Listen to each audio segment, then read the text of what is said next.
কি সুন্দর করে বয়ে রয়েছে দেখছেন কি খায়? কলা খাইতেছে মনে হয়, কাঁচা কলা খাইতেছে মনে হয়।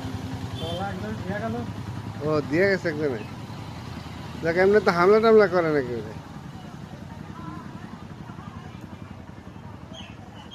কলা খাইতেছে খুব সুন্দর করে। একজন বলেছে চাইনিজ।